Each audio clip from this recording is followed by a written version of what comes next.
Good morning student. Today I am going to explain you 13th chapter of history, the United Nations. So what is United Nation?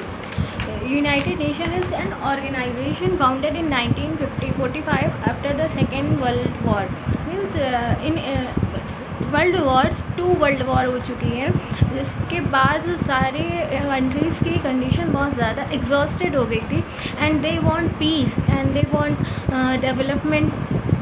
So they thought that there should be an organization which could maintain the peace among all the countries. So that's why this United Nations formed.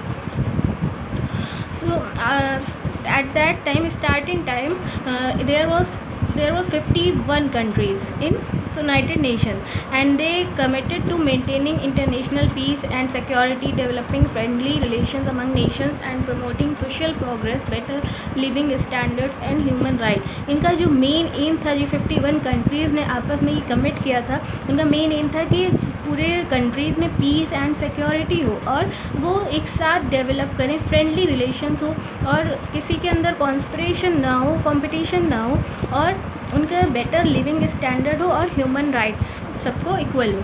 Membership currently there are 193 members in United Nations, and they are admitted to membership in the UN by a decision of the General Assembly upon the recommendation of the Security Council by a 2/3 majority vote. Means इसमें जो भी members इसमें बनते हैं, जो भी state इसमें member बनना चाहते हैं, वो इसका एक ऑर्गन होता है जनरल असेंबली, जिसमें सिक्योरिटी काउंसिल 2/3 मेजॉरिटी वोट करती है अगर किसी स्टेट को इसका मेंबर बनने के लिए, तो इसमें मेंबरशिप मिलती है.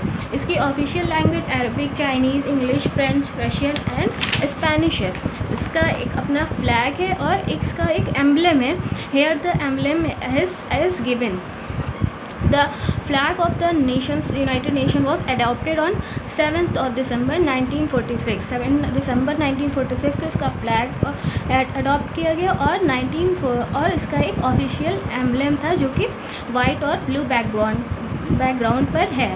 इसके ऑब्जेक्टिव्स क्या थे, मेन पर्पस क्या था इसका, जैसा मैंने आपको बताया कि इसका मेन पर्पस था इंटरनेशनल लेवल पे पीस एंड सिक्योरिटी, यानी कि सबको सिक्योरिटी मिले और सबको पीस मिले और सबके बीच में फ्रेंडली रिलेशंस रहे और जो भी मैटर होता है इंटरनेशनल लेवल का, इकोनॉमिक प्रॉब्लम हो गई वर्ल्ड में, सोशल प्रॉब्लम हो गई, कल्चरल प्रॉब्लम हो गई, तो उस सबका एक साथ सॉल्यूशन निकालना और ह्यूमन राइट्स, फंडामेंटल फ्रीडम को प्रोटेक्ट करना सबको.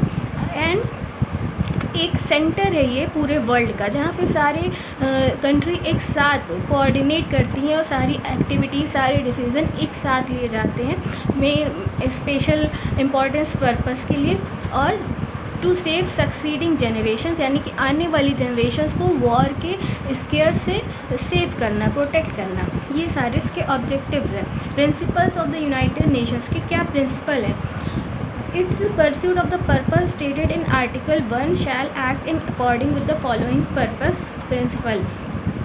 जब प्रिंसिपल इसके आर्टिकल 1 में इसके प्रिंसिपल हैं, उसके अकॉर्डिंग ये वर्क करता है. इसमें क्या है कि the sovereign country of all its member, means इसके सारे मेंबर को सॉवरेन इक्वालिटी प्रोटेक्ट दी गई है, यानी कि कोई एक दूसरे के उसमें डिसीजन में इंटरफेरेंस नहीं करता है. All member shall settle their international dispute, यानी कि किसी कंट्री में अगर डिस्प्यूट्स होता है तो वो पीसफुल मैनर से सॉल्व किया जाएगा, सेटल किया जाएगा और कोई एक दूसरे को थ्रेट नहीं करेगा, कोई एक दूसरे को फोर्स नहीं करेगा, कोई कंट्री एक दूसरी कंट्री के ऊपर फोर्स नहीं करेगी, किसी तरह का दबाव नहीं बनाएगी. और जैसा कि यहाँ यूनाइटेड नेशन से जिस तरह डिसीज़न दिया जाएगा उसी के अकॉर्डिंग उसको फॉलो करेगी हर कंट्री.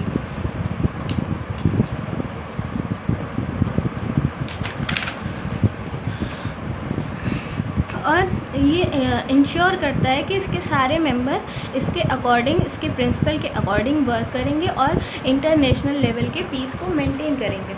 यूनाइटेड नेशंस के 6 मेन ऑर्गन हैं: general assembly, security council, economic and social council, trusteeship council, international court of justice and the secretaries. तो here we will study about main 3 organs. Here आपको 3 organs को explain करूँगी. The general Assembly क्या है? General Assembly is the largest organ, means जितने भी ये 6 organ हैं इन सब में जनरल असेंबली लार्जेस्ट ऑर्गन है. And each state can send up to 5 representative but in is entitled to 1 vote in the assembly. Means हर स्टेट अपने 5 रिप्रेजेंटेटिव इस असेंबली में इंटाइटल्ड करता है, लेकिन उसमें से सिर्फ एक असेंबली में वोट करता है. एंड ये क्या है, ये इंश्योर करता है कि हर स्टेट को इक्वल स्टेट है. एंड जनरल असेंबली क्या होती है, एक तरह की पार्लियामेंट होती है यूनियन की, जहाँ पर लॉज बनते हैं. सो ये असेंबली ईयर में एक वंस में मीट होती है, 1 टाइम इसकी मीटिंग होती है. लेकिन इसके स्पेशल सेशन भी हेल्ड होते हैं. जब कोई क्राइसिस होती है, कोई प्रॉब्लम होती है, तो इसके स्पेशल सेशन भी होते हैं. स्पेशल सेशन पे क्या होता है कि हर सेशन के बिगिनिंग में एक न्यू प्रेसिडेंट को इलेक्ट किया जाता है. इसके फंक्शंस क्या हैं, it can discuss any matter of affecting any international peace and security. International peace and security को अफेक्ट करते हुए कोई भी मैटर होगा वो यहाँ पर जनरल असेंबली में डिस्कस होगा. ये किसी कंट्री में डिस्प्यूट्स होंगे, लड़ाई होगी, तो उसको पीसफुल तरीके से सेटलमेंट करने की रिकमेंड करेगा. बजट जो होगा वो यहाँ पे पास होता है जनरल असेंबली में. नॉन परमानेंट मेंबर्स भी यहाँ पर सिक्योरिटी काउंसिल में परमानेंट मेंबर्स होते हैं, नॉन परमानेंट मेंबर्स होते हैं. तो नॉन परमानेंट मेंबर को कौन इलेक्ट करता है, जनरल असेंबली इलेक्ट करती है.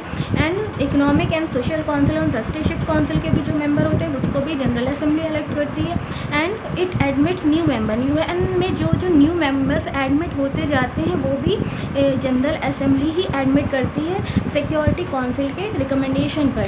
And the security Council and the general assembly elect the members of the international court of justice. जो इसका ऑर्गन है इंटरनेशनल कोर्ट ऑफ जस्टिस, इसके जो मेंबर इलेक्ट होते हैं वो भी ये जनरल असेंबली और सिक्योरिटी काउंसिल इलेक्ट करते हैं.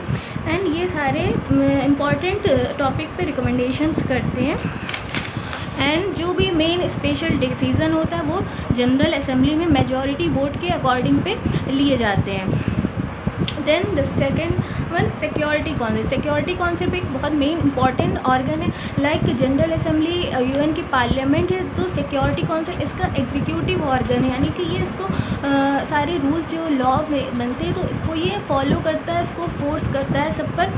तो ये इसका एक इम्पॉर्टेंट ऑर्गन है. इसमें क्या होता है कि 5 मेंबर्स इसके परमानेंट मेंबर होते हैं और 10 इसके नॉन परमानेंट मेंबर होते हैं, जो कि हर 2 ईयर पर इलेक्ट होते हैं. 5 इसके परमानेंट हैं, Britain, China, France, Russia and the USA. और 10 नॉन परमानेंट है जो हर 2 साल पर इलेक्ट होते हैं.